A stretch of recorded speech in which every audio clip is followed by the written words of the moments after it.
আমাদের মহিলাগুলা যতই উপদেশ দেন, যারা ইসলামকে সাদরে গ্রহণ করে নিয়েছেন তারাই কেবল পর্দা করতে পারে, তারাই কেবল হালাল হারাম বেছে চলতে পারে। ওই পুরুষগুলো যারা দাঁড়িয়ে রেখেছেন, মানে আপনি অন্তরকে প্রসারিতভাবে ইসলামটাকে নিয়েছেন, যারা টাকনার উপরে প্যান্ট, যারা নেশা থেকে মুক্ত, যারা যে কোনো ধরনের যতটা পাপ থেকে আপনি বেঁচে আছেন, আপনি ততটা ইসলামকে প্রাধান্য দিয়েছেন বিদায় এতটা প্রাধান্য পেয়েছে।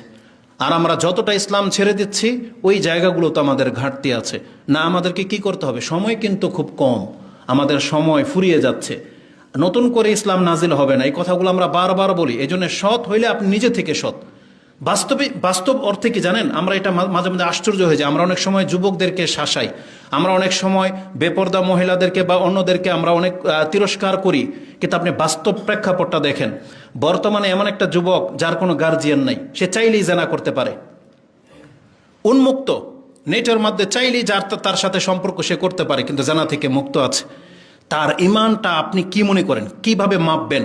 যেখানে সাহাবায়ে কেরামদের যুগে একটা বেপর্দা মহিলা রাস্তায় হাঁটতো না, তাদের মিউজিকের কোনো ব্যাপার ছিল না, মোবাইল খুললেই ল্যাংটা আসতো না, তার ইমান ধরে রাখাটা সহজ।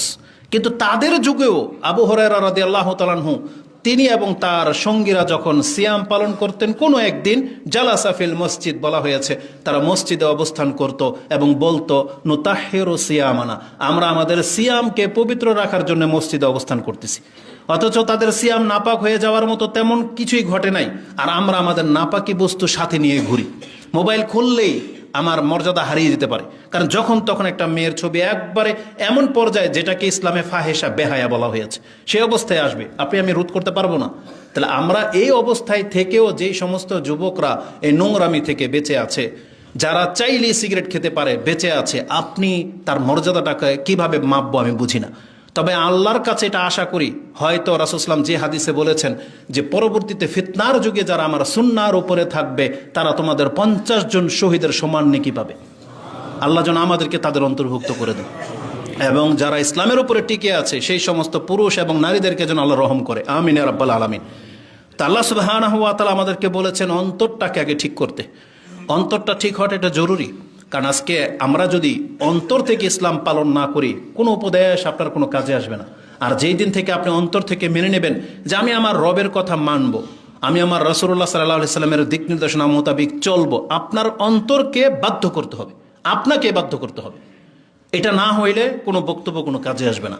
এজন্য আমরা অন্তত, আমি মনে করি, আমি ছোট হলেও আমি যে কথাগুলো বলি, আমাদের শ্রবণ শক্তি যদি কাজে লাগায়, আমাদের শ্রোতারা যদি এই কথাগুলো মেনে নেয়, হতে পারে একটা সময় আমাদের অনেক বড় একটা বেনিফিট পাবো, বা একটা মানুষের কথা শুনতে পাবো যে আপনার কথাটা আমরা মেনে নিয়েছিলাম এবং আমাদের অনুসারী বেশি।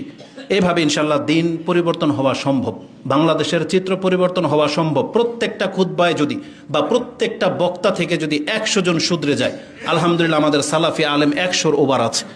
তার মানে প্রত্যেকটা খুতবায় 10 জন করে শুধরালে 10 বছর লাগবে না বাংলাদেশে ইসলাম প্রতিষ্ঠিত হতে। আল্লাহ তুমি তৌফিক দান করো, আমিন। তো আল্লাহ বলেছেন যার অন্তরটাকে যে পবিত্র করলো এই ব্যক্তি হচ্ছে সফল কাম।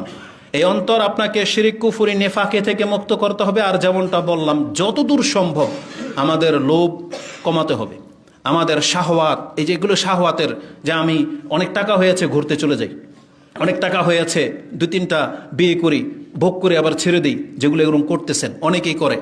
নেশা যারা করে, নারী সংক্রান্ত বিষয় এবং আমোদ প্রমোদ, কিছু একটা অনুষ্ঠান হলে আজকে পয়সাওয়ালাদের চরিত্র কেমন হয়ে গেছে, কোনো রিজন নাই অনুষ্ঠান করার, খামাখা সে খাতনা করিয়েছে, অনুষ্ঠান দিয়ে বসে আছে, মেয়ের নাক বিন দিয়েছে, অনুষ্ঠান দিয়ে বসে আছে, মেয়ের প্রথম হায়েজ হয়েছে, অনুষ্ঠান দিয়ে বসে আছে। লা হাওলা ওয়ালা কুওয়াতা ইল্লা বিল্লাহ।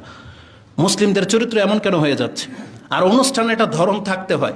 আপনি পয়সাওয়ালা হয়েছেন বিদায় আপনি ব্যান্ড পার্টি, ওই আপনার সাউন্ড সিস্টেম এবং রং তামসা, লাইটিং সব কিছু আপনি করবেন। আপনাকে তো ইসলামের একটা হুদুদ দিয়ে দেওয়া হয়েছিল, আপনি তাহলে না মানলে এই বিধানগুলো কার জন্য, এটা আপনাকে বুঝতে হবে। যারা আল্লাহর বিধান মানে তারাই তো মুসলিম, আর আপনি বিধান না মানলে তাহলে আপনি কোন ধর্ম তালাশ করতেছেন? আফা হুকমাল জাহিলিয়াতি ইয়াবগুন, আল্লাহ বলেছে তারা কি তাহলে ওই জাহেলিয়াতের রীতিনীতি কামনা করে?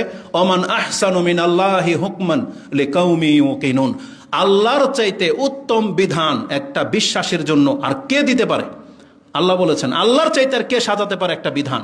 তাহলে আল্লাহ সুবহানাহু ওয়া তাআলাকে আমাদের চরিত্রগত, দৌহিক আমাদের চাহিদার খেয়াল রাখে নাই? আল্লাহ সব কিছু খেয়াল রেখেছে।